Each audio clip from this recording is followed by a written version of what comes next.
ప్రజలారా, మా YouTube channel. నా పేరు రాజు.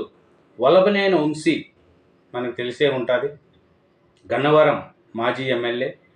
వైసీపీ ప్రభుత్వ హయాంలో వల్లభనేని వంశీ యువరాజు ఏం చేశాడు, ఎలా చేశాడు, ఎవరిని బూతులు తిట్టాడు, నిండు అసెంబ్లీలో చంద్రబాబు నాయుడు గారి ఫ్యామిలీని గురించి ఎలా తిట్టాడు, చంద్రబాబు నాయుడు గారి యొక్క ఎంత వ్యక్తిగతంగా ఎట్లా మాట్లాడినాడో అందరికీ తెలుసు. వల్లభనేని వంశీ. అదే వంశీని ఇప్పుడు సత్యవర్ధన్ కిడ్నాప్ కేసులో అరెస్ట్ అయ్యి రిమాండ్ ఖైదుగా ఉన్నారు వల్లభనేని వంశీ. అతని పరిస్థితి ఎలా ఉందంటే ఇప్పుడు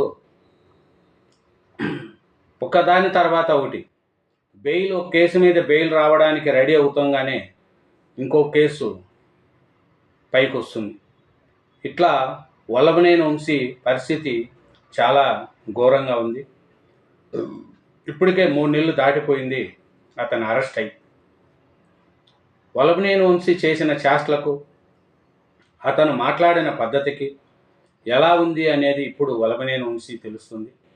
వల్లభనేని వంశీని గుర్తుపట్టుకోకుండా వెళ్ళిపోయారు. ఆయన ఏమనంటే ఒక దాని మీద బెయిల్ వస్తే ఇంకో కేసు రెడీగా ఉంటుంది. ఇట్లా పీటీ వారెంట్లను పైకి తెస్తున్నారు. ఇప్పటికే వివిధ కేసుల్లో అరెస్ట్ అయిన వంశీ విజయవాడ జిల్లా రిమాండ్ ఖైదుగా ఉన్నారు.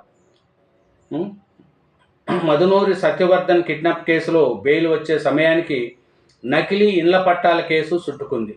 ఆ తర్వాత వెంటనే గన్నవరం, బాపలపాడు మండలాల్లో జరిగిన అక్రమ మైనింగ్ కేసు సిద్ధమైంది.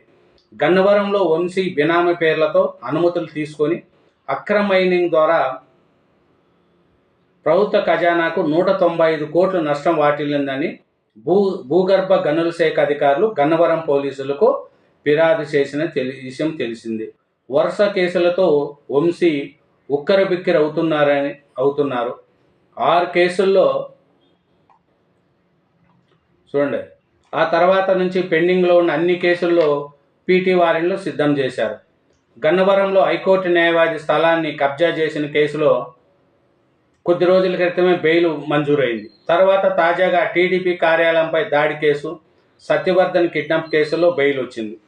ఒక కేసులో బెయిల్ వస్తున్నా బయటకు వచ్చే అవకాశం కనిపించడం లేదు. వంశీపై ఎప్పటి నుంచో పెండింగ్లో ఉన్న కేసులన్నీ ఇప్పటికీ పైకి వస్తున్నాయి.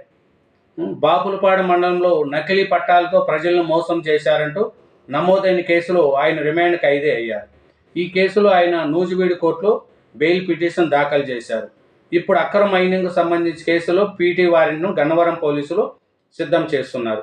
ఈ పీటీ వారెంట్లను గన్నవరం కోర్టులో దాఖలు చేస్తారా, విజయవాడ ఏసీబీ కోర్టులో దాఖలు చేస్తారా అనే విషయం సందిగ్ధతలో ఉంది. అక్రమ మైనింగ్పై ఇప్పటికే విజిలెన్స్ అధికారులు నివేదికను రూపొందించారు. ప్రభుత్వ ఖజానాకు నష్టం వాటిల్లిన కేసు కాబట్టి ఏసీబీ కోర్టులో పిటిషన్ దాఖలు చేసే అవకాశాలు కనిపిస్తున్నాయి. ఈ వారంలోనే పీటీ వారెంట్ దాఖలయ్యే సూచనలు కనిపిస్తున్నాయి.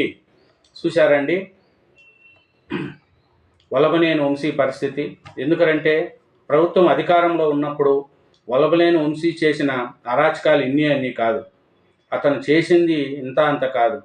తెలుగుదేశం పార్టీలో ఎమ్మెల్యేగా గెలిచి జూనియర్ ఎన్టీఆర్ ఫ్రెండ్షిప్ అని చెప్పుకుంటూ వైఎస్ఆర్సీపీలో జాయిన్ అయ్యి తర్వాత ఒక్కొక్కరిని ఎలా బూతులు తిట్టాడు, ఎలా చేశాడు, ఎలా మైనింగ్ చేశాడు, ఎలా వ్యాపారాలు చేశాడు, ఎలా ప్రజల సొమ్మును కొల్లగొట్టాడు అనేది అందరికీ తెలుసు.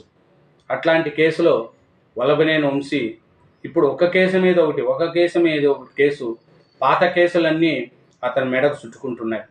ఒక కేసులో బెయిల్ వచ్చేలాగా మరో కేసు రెడీ అవుతుంది. ఇలా వల్లభనేని వంశీ మీద కేసుల మీద కేసు ఒకదానికొకటి మెడ చుట్టుకుంటూ ఉన్నాయి. వల్లభనేని వంశీ పరిస్థితి కూడా ఆరోగ్యం బాగలేదని చెప్తున్నారు. అతనికి విపరీతమైన దగ్గు వస్తుందని అంటున్నారు. కానీ వల్లభనేని వంశీ చేసిన అక్రమాలకు ఏమి పరిస్థితి అనేది ఆయన ఆలోచించుకోవాలా. అధికారంలో ఉన్నప్పుడు కళ్ళు నత్తికెక్కితే ఎవరి పరిస్థితి ఎలాగే ఉంటుంది. అధికారం శాశ్వతం కాదు. ప్రజలు, ప్రభుత్వము శాశ్వతం. ప్రభుత్వాలు మారుతూ ఉంటాయి, ప్రజలు ఎప్పుడూ ఉంటారు. మీరు చేసే మంచి చెడు ప్రజలకు ఎప్పుడూ తెలిసే ఉంటాయి. మంచి చేస్తే 10 రోజులు మంచిగానే ఉంటారు, చెడు చేస్తే ఎవరైనా దానికి తగిన ఫలితం చేయాలి. అధికారం ఉందని చెప్పి ఎవరి మీద కూడా దౌర్జన్యాలు, బూతులు తిట్టకుండా ఉండాలనేది ప్రభుత్వంలో రాజకీయ నాయకులు మంచి నేర్చుకోవాలి కానీ చెడును ప్రోత్సహించకూడదు. కాబట్టి వల్లభనేని వంశీ యొక్క పరిస్థితిని చూసి ప్రతి ఒక్క రాజకీయ నాయకుడు నేర్చుకోవాల్సింది మంచి, చెడు. థ్యాంక్ యూ వెరీ మచ్ అండి. నా ఛానల్ సబ్స్క్రైబ్ చేయండి, నా వీడియోను లైక్ చేయండి. Thank you.